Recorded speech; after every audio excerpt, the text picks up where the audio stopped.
नमस्कार दोस्तों, स्वागत है आपका हमारे चैनल टेल्स बाय यशु पर।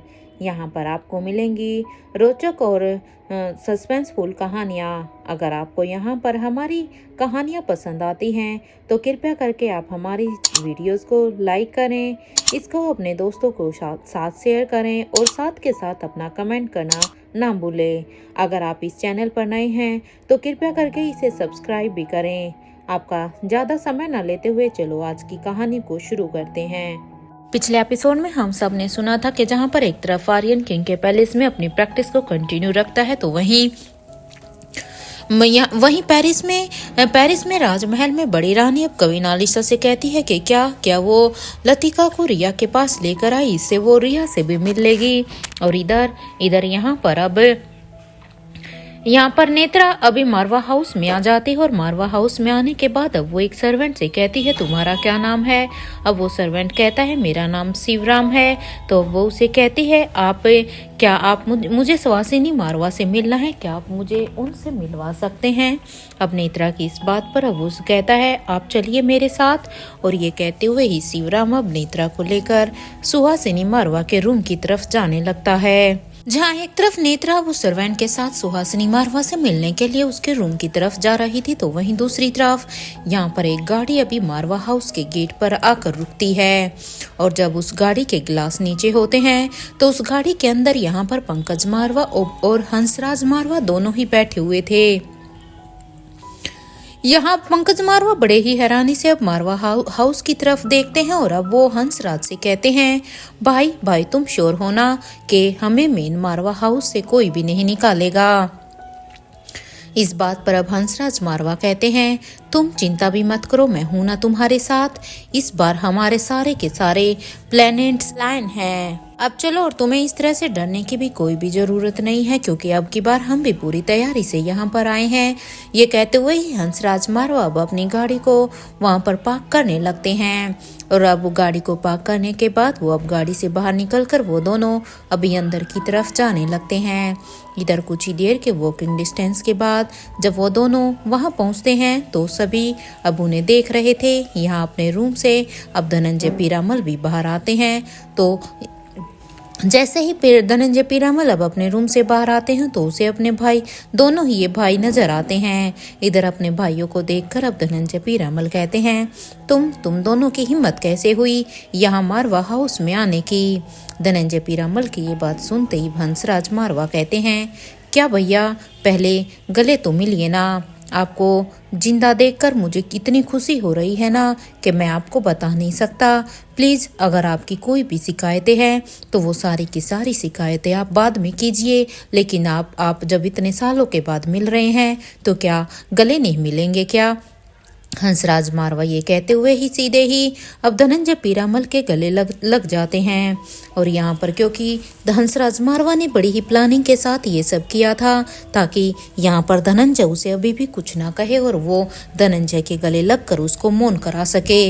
इधर अब हंसराज जैसे ही धनंजय से गले लगते हैं और अब वो धीरे से धनंजय से कहते हैं तुम बच कैसे गए। वैसे तुम्हें याद तो होगा ना कि तुम्हारे नाजायज औलाद को मैंने अपना नाम दिया था। अरे तुम्हें तो शुक्रगुजार होना चाहिए मेरा कि मैंने तुम्हारे बेटे को अपना नाम दिया, नहीं तो वो ऐसे ही दर दर की ठोकरें खाता रहता।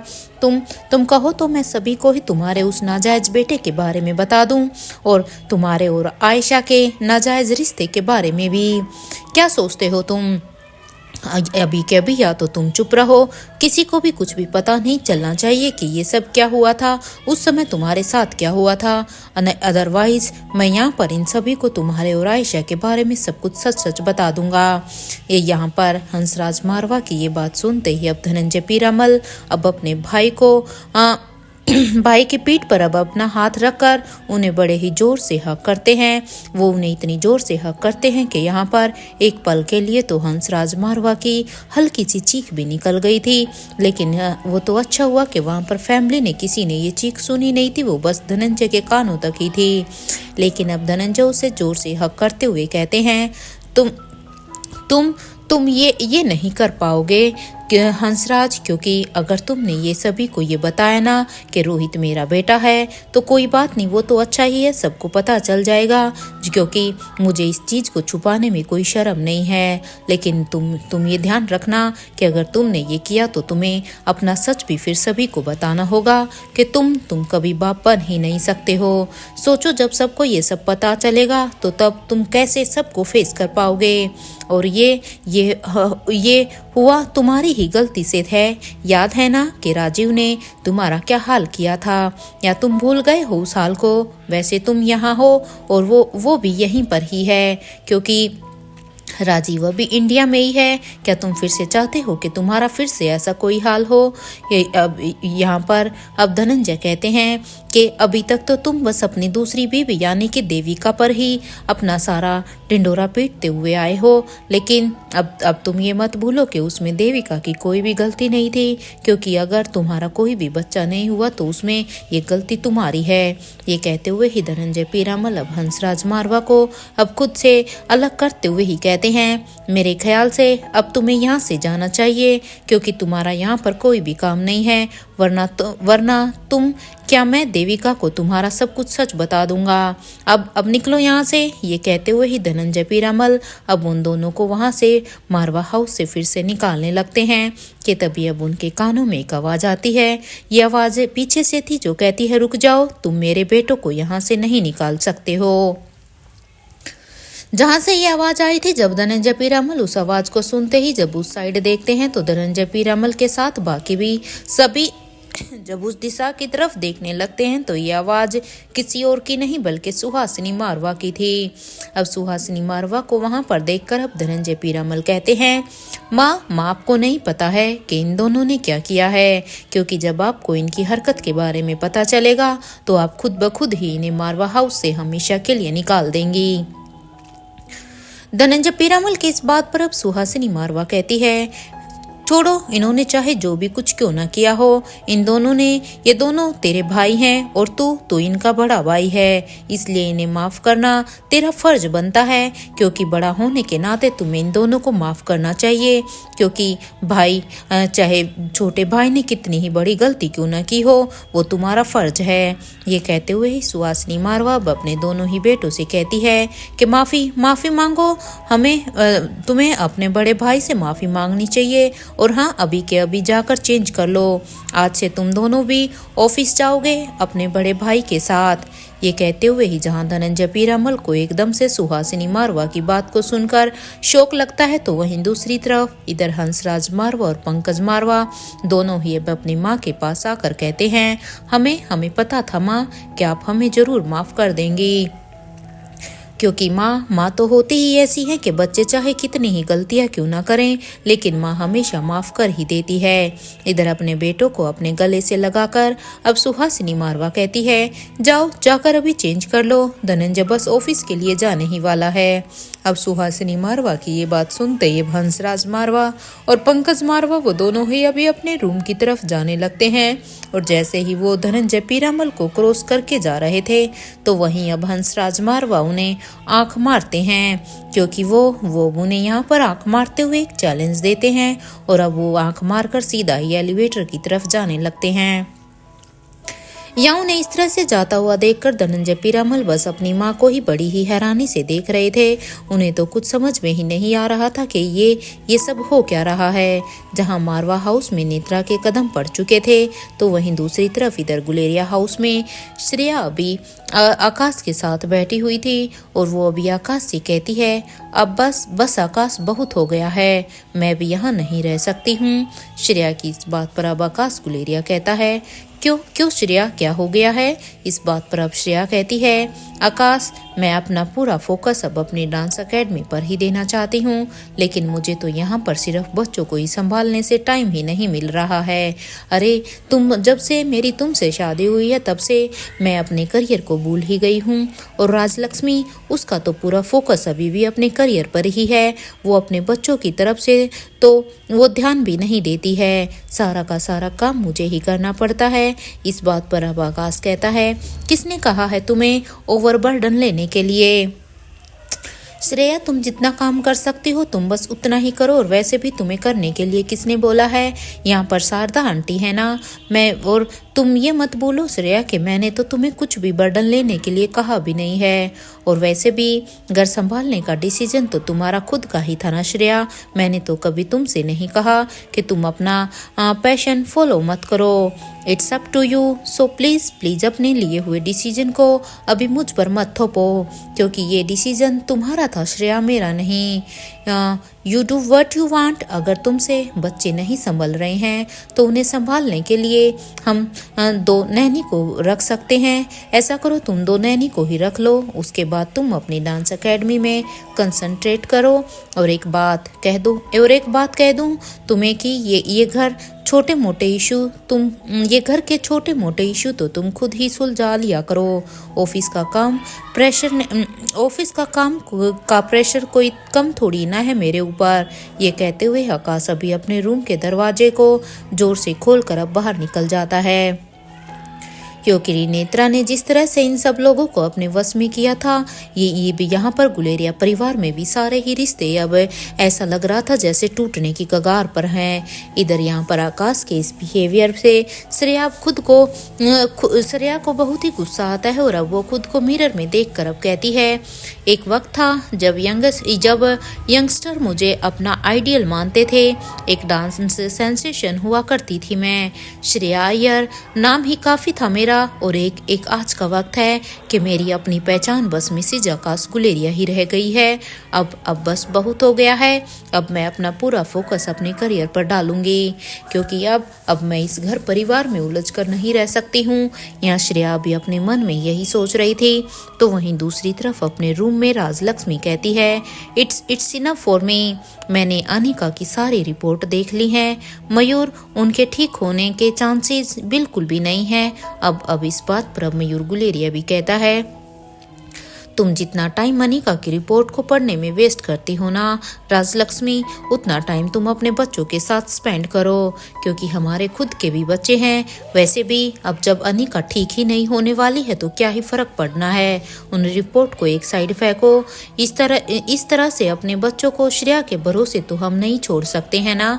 अब मयूर गुलेरिया की इस बात पर अब राजलक्ष्मी कहती है, मैं अपनी मर्जी से नहीं जाती हूँ, और वैसे भी बच्चे तो तुम्हारे भी हैं ना मयूर, तो तुम क्यों नहीं उन्हें अपना टाइम देते हो? अगर तुम बिजी रहते हो तो मैं भी तो बिजी रहती हूँ। अकेले मेरी ही बच्चे थोड़ी ना है ये। इधर राजलक्ष्मी ने ये कहा ही था कि तभी उसकी ये बात सुनते ही अब मयूर गुलेरिया कहता है, राजलक्ष्मी अगर ऐसी बात थी तो फिर मुझे लगता है कि तुमसे गलती हो गई है। ये कहते हुए ही मयूर अब अपने रूम से गुस्से से बाहर निकलते हुए कहता है, दिमाग खराब कर दिया है मेरा। मयूर के इस एक्शन पर अब राजलक्ष्मी कहती है, ये तुम्हें क्या हो गया है मयूर? पहले तो तुम ऐसे बिल्कुल भी नहीं थे। ये सब सोचते हुए राजलक्ष्मी अब अपनी जगह से खड़ी होती है, और अब वो बच्चों के पास चली जाती है अपने बच्चों को संभालने के लिए। और अब वहाँ पर अब वो यही सोचती है कि श्रेया भाभी तो दिन भर खाली ही रहती है, उन्हें तो कोई काम भी नहीं है। एनीवे छोड़ो, और वैसे भी मैं आलिशा से कह दूंगी कि अनिका को ठीक करना मेरे बस की बात नहीं है। अब मैं अनिका का ट्रीटमेंट और नहीं कर पाऊंगी, और वैसे भी राजमहल में तो मुझसे भी अच्छे डॉक्टर हैं, तो वो उनसे कांटेक्ट करें। अब बहुत हो गया है, अब मैं ये काम का बर्डन और ज़्यादा नहीं ले सकती हूँ। वैसे मुझे इन सब के बदले मिलता भी क्या है? राजलक्ष्मी अभी यही सोच रही थी, तो इधर वहीं दूसरी तरफ राजीव गुलेरिया अपने रूम में परेशान होकर अपनी रेक्लाइनर चेयर पर बैठा हुआ था। वो अपने घर के माहौल के बारे में ही सोच रहा था, क्योंकि अब यहाँ पर गुलेरिया परिवार में जो माहौल बन गया था, सब एक दूसरे के जो दुश्मन बन गए थे, उसे देख कर राजीव गुलेरिया बहुत ही परेशान था। उसे कुछ समझ में ही नहीं आ रहा था, और वो ये सब सोचते हुए कहता है, क्या हो गया है इन लोगों को?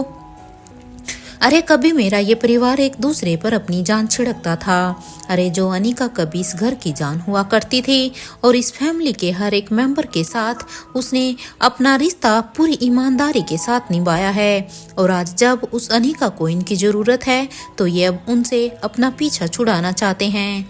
क्या अनिका इनके लिए तब तक ही इम्पोर्टेंट थी जब तक वो रोहित मारवा से जुड़ी हुई थी। आज उसके जाते ही इन लोगों ने भी उसे अकेला छोड़ दिया है। वैसे मुझे अब सिर्फ अनिका की ही चिंता है, क्योंकि रोहित मारवा की प्रेयर मीट के दिन ही नहीं, उसे पहले भी उसे क्योंकि रोहित मारवा की प्रेयर मीट के दिन ही नहीं, बल्कि मैं तो उसे पहले से ही जानता हूँ कि आलिशा के पीछे किंग है। अरे वो उसे कुछ नहीं होने देंगे। लेकिन अनिका, वो तो मेरी बच्ची तो बिल्कुल अकेली ही हो गई है। समझ में नहीं आ रहा है कि मैं अनिका के लिए क्या करूँ। मैं ऐसा क्या करूं कि वो अपने सदमे से बाहर आ जाए और अपना सारा का सारा काम अपने हाथों से संभाले। यहाँ राजीव अभी अपने ही ख्यालों में था कि तभी अब उसे एहसास होता है कि किसी ने उसके रूम के दरवाजे को नॉक किया है। अपने दरवाजे के नॉक की आवाज़ को सुनकर राजीव अब अपने सेंस में आता है और वो अब अपने कदमों को दरवाजे की तरफ खोलने के लिए बढ़ा देता है। जैसे ही राजीव यहाँ पर दरवाजा खोलता है तो उसके सामने महेंद्र खड़ा हुआ था। महेंद्र को देखकर अब राजीव गुलेरिया कहता है, तुम यहाँ पर क्या कर रहे हो? राजीव की इस बात पर अब महेंद्र कहता है कि भाई पहले अंदर आने देना, उसके बाद ही तो बताऊंगा। ये कहते हुए ही महेंद्र अब सीधा ही राजीव की परमिशन के बिना ही अंदर आ जाता है और अंदर आने के बाद अब वो दरवाजे को खुद ही बंद कर देता है। तो यहाँ पर राजीव अब उससे कहता है, क्या हुआ है महेंद्र, सब ठीक तो है ना? राजीव की इस बात पर अब महेंद्र कहता है, भाई वो केमिकल अब खत्म होने वाला है यार, अब हमें भी अंडरग्राउंड होना होगा, स्पेशली तुझे। इस बात पर अब राजीव कहता है, मुझे क्यों? वैसे तुम और धनंजय क्या रोबोट हो? अब राजीव की इस बात पर अब महेंद्र कहते हैं, अरे नहीं, वो सालों पहले माँ ने नेत्रा से वादा लिया था कि वो अपने समोन की ताकत का इस्तेमाल राजमहल से जुड़े लोगों पर बिल्कुल भी नहीं करेगी। वैसे मुझे उनके ऊपर भरोसा तो नहीं है, वो मेरी सिरफिरी बहन, उसका कोई भरोसा नहीं है। जब चीजें उसके हाथ से निकलने लगती है तो वो एकदम से ही पागल हो जाती है। वैसे तू अभी इस केमिकल को अपने पास ही रखना, उस केमिकल को अपने हाथ में लेकर। इधर अब राजीव कहता है, थैंक यू दोस्त, अच्छा हुआ कि तुमने इसे अपने साथ ही लिया हुआ था, वरना करण को उस समोहन से आज़ाद करना हमारे लिए मुश्किल हो जाता। राजीव गुलेरिया की इस बात पर अब महेंद्र पीरामल कहते हैं, अगर थैंक यू कहना है तो फिर कैलाश अधिकारी से कहो, उसने ही हमें नेत्रा के बारे में बताया था। इस बात पर अब राजीव गुलेरिया कहता है, बात तो तुम बिल्कुल सही कह रहे हो, और हाँ, मेरे पास सिर्फ 2 दिन है, उसके बाद तो ये केमिकल खत्म ही हो जाएगा, और उसके बाद क्या होने वाला है इसका तो मैं अंदाजा भी नहीं लगा सकता हूँ। जहाँ एक तरफ महेंद्र और राजीव यहाँ पर इस केमिकल के लिए काफ़ी चिंतित थे, क्योंकि जिस केमिकल की वजह से वो अब तक नेत्रा से बचे हुए थे, अब वो केमिकल भी जल्द ही खत्म होने वाला था। वो दोनों इसके बारे में ही बातें कर रहे थे। तो वहीं दूसरी तरफ मनाली के उस लाइब्रेरी में अब तक वो सभी धीरे धीरे अब यहाँ पर उस बुक को ढूंढते ढूंढते अब एक रूम में पहुंच जाते हैं। अब वहाँ पर उस रूम में जाने के बाद अब एक आदमी कहता है, सर वो देखिए, कहीं आप उस किताब को तो नहीं ढूंढ रहे हैं ना, जो यहाँ पर बीचों बीच रखी गई है। अब अपने उस आदमी की इस बात को सुनकर अब जहाँ पर उसके बॉस की नज़र उसके ऊपर जाती है, तो वहाँ पर बाकी सभी लोगों की नज़र उस तरफ ही जाती है। तो वो सभी अब सामने देखते हैं। जैसे ही वो सभी सामने देखते हैं तो एक बड़े से ग्लास बॉक्स में एक बड़ी सी किताब रखी हुई थी।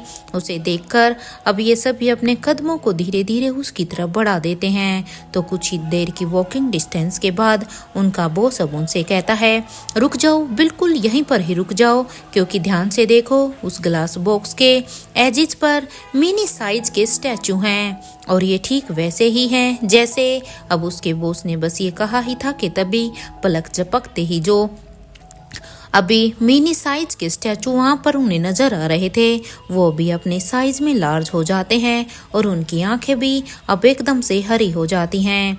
ये देखकर अब उनका बॉस कहता है, और all of you please close your eyes. चाहे जो कुछ भी हो जाए तुम में से कोई भी अपनी आंखें नहीं खोलेगा, क्योंकि तो अगर तुम लोगों ने अपनी आंखें खोल ली तो शायद तुम अपने आप में नहीं रहोगे। इसलिए अपनी आंखों को बिल्कुल भी मत खोलना। हमारे लिए ये बुक लेना इतना आसान नहीं होगा। यहाँ उनके बॉस ने ये कहा ही था कि तभी उन सभी के कानों में अब वहाँ पर एक AI वॉइस आती है कि वेलकम, आप सभी यहाँ पर आए हैं तो अपनी मर्जी, आप ये सभी यहाँ पर आए तो अपनी मर्जी से हैं, लेकिन जाएंगे मेरी मर्जी से। एंड कॉन्ग्रेचुलेशंस, आप खुद ही अपने दुश्मन हैं। ये कहते हुए ही जैसे ही ये आवाज़ अब बंद हुई तो चारों हुई स्टैचू की आंखों का कलर और भी गहरा होता जा रहा था। उसकी आंखों के कलर को देखकर ऐसा लग रहा था कि वो सामने वाले को हिप्नोटाइज कर रहे हो। वही अपने बॉस के आदेश के साथ वो तीनों ही आदमी जो उसके साथ मौजूद थे वो अभी ये जल्दी से अपनी आंखों को बंद कर लेते हैं। तो वहीं वो चारों अभी स्टैचू ही अब उनके बॉस को घेर कर खड़े हो जाते हैं और वो स्टैचू कहते हैं कि be ready for this fight. ये कहते हुए ही यहाँ उनका बॉस अब उस स्टैचू के बीच में फंस गया था। तो वहीं दूसरी तरफ इधर लंदन से दूर उस गांव में अनिका और अलेक्जेंडर दोनों ही पढ़ने में इतना बिजी हो गए थे कि उन्हें टाइम का एहसास ही नहीं हुआ कि तभी अब भाग्यश्री ने बेल को बजाया। कुछ ही देर में अनिका उस बेल की आवाज़ को सुनकर जब उस लाइब्रेरी से बाहर जाती है तो वहीं अलेक्जेंडर भी अब वहाँ अपने रूम से उस बुक को छोड़कर बाहर आ जाता है। ये देखकर अब भाग्यश्री कहती है, क्या बात है, माँ और बेटा दोनों एक जैसे हैं। चलो अब डिनर का टाइम हो गया है, इसलिए तुम दोनों अपना अपना डिनर कर लो, उसके बाद टाइम से सो जाना। इधर यहाँ पर भाग्यश्री की ये बात सुनते ही अनिका और अलेक्जेंडर दोनों ही अब जल्दी से फ्रेश होकर आते हैं और अब वो अपना डिनर करने के लिए बैठ जाते हैं। वो दोनों ही अब अपना डिनर फिनिश करने लगते हैं तो कि तभी अब अलेक्जेंडर कहता है, मॉम, यहाँ खाने का टेस्ट बिल्कुल वैसा ही है ना जैसा दादी माँ बनाती हैं। इस बात पर अब अनिका कहती है, हाँ तुम बिल्कुल सही कह रहे हो अलेक्जेंडर, तुम दोनों अब तुम बिल्कुल सही कह रहे हो। इधर वहाँ पर अब औरत कहती है कि तुम दोनों अपने मील को एंजॉय करो। इधर अब यहाँ पर ये दोनों अपने मील को ये कहते हुए ही अब एंजॉय भी कर रहे थे कि तभी अब अलेक्जेंडर फिर से कहता है, मॉम आपको बुरा नहीं लगा जब मामू ने आपके साथ वैसा बिहेव किया था। अब अलेक्जेंडर की इस बात पर अब अनिका कहती है, अपनी बहन रिया से पूछना, आपकी मम्मा ने उसे भी ज़्यादा बुरा सुना है। अब तो आपकी मम्मा को ऐसी बातों से कोई फ़र्क भी नहीं पड़ता है बेटा, क्योंकि जब रिया के पैदा होने से पहले और उसके पैदा होने के बाद मैंने ना जाने लोगों की क्या क्या बातें सुनी है। इसलिए तुम इन चीज़ों के बारे में मत सोचो अब, और क्योंकि तुम्हारे लिए यही सही है। और प्लीज़ अभी जाकर सो जाओ, क्योंकि लोगों का काम होता है कुछ भी कहने का, हमें बस उसे एक कान से सुनकर दूसरे से निकाल देना चाहिए। अब अपनी मम्मा की इस बात पर अब अलेक्जेंडर कहता है, मम्मा मुझे डिग्री नहीं मिलेगी। इस बात पर अब अनिका कहती है, ऐसा नहीं है कि आपके बड़ी ने आपका एडमिशन करवा दिया है, आपको बस एग्ज़ाम देना है। और अब चलो सो जाओ, क्योंकि तुम्हें अपनी पढ़ाई से रिलेटेड चिंता करने की कोई भी ज़रूरत नहीं है। यहाँ अलेक्जेंडर अब अपनी मम्मा को गुड नाइट बोलकर सो जाता है तो वहीं अनिका भी अब अपने बेड पर आकर लेट जाती है। अनिका जब अपने बेड पर लेटती है तो वो यही सोचती है कि मुझे अपने काम को पूरा करना है। ये सोचते हुए ही अनिका की आंखें लग जाती हैं और अब वो एक गहरी नींद में चली जाती है। तो वहीं कुछ ही देर में अब उस रूम का दरवाज़ा खुला तो सामने अब एक शख्स अपने दबे हुए कदमों से अलेक्जेंडर के बेड के पास आकर बैठ जाता है और वो बड़े ही प्यार से बस अलेक्जेंडर को ही देख रही थी, क्योंकि ये एक औरत थी। उसकी आंखों में नमी आ जाती है अलेक्जेंडर को देखकर। वो भी अलेक्जेंडर को देख ही रही थी कि तभी उसके कानों में अब एक आवाज़ आती है कि कौन है आप। ये आवाज़ सुनते ही वो शख्स अब तेजी से भागने लगती है। तो वहीं अनिका भी अब उस औरत के पीछे पीछे भागने लगती है। इधर अपनी स्पीड के साथ अनिका ने अब उस शख्स का हाथ पकड़ लिया था और अनिका की ग्रिप यहाँ पर इतनी स्ट्रॉन्ग थी कि अनिका से खुद को छुड़वाना तो खुद किंग के लिए भी इतना आसान नहीं होता था। तो ये तो खुद एक औरत थी। या अनिका अब अपनी ग्रिप को और भी स्ट्रॉन्ग करती है और वो अब कहती है, बताओ मुझे कौन हो तुम और क्यों आई थी यहाँ पर। तुम अभी के अभी मुझे अपना चेहरा दिखाओ, वरना तुम्हारी टूटी हुई हड्डियों की जिम्मेदारी मैं बिल्कुल भी नहीं लूँगी, क्योंकि ये बात तुम्हें जान लेनी चाहिए कि अगर मेरे हाथों से तुम्हारी एक भी हड्डियाँ टूटी तो उन्हें जोड़ पाना बहुत ही मुश्किल होगा। अनिका ने ये वार्निंग उस औरत को देते हुए अनिका अब जोर से उस शख्स को अपनी तरफ खींचती है तो वो कपड़ा अब उस शख्स के चेहरे से एकदम से ही नीचे गिर जाता है। जैसे ही वो कपड़ा नीचे गिरा तो जो चेहरा अनिका के सामने आया उसे देखकर तो अब उसे अपनी आंखों पर यकीन ही नहीं हो रहा था। वो बस फटी हुई आंखों से अब सामने वाली उस औरत को ही देख रही थी। एक पल के लिए तो अनिका अब अपने सेंस में ही नहीं थी, क्योंकि उसे तो एक पल के लिए अपनी आंखों पर विश्वास ही नहीं हुआ कि ये सब क्या है।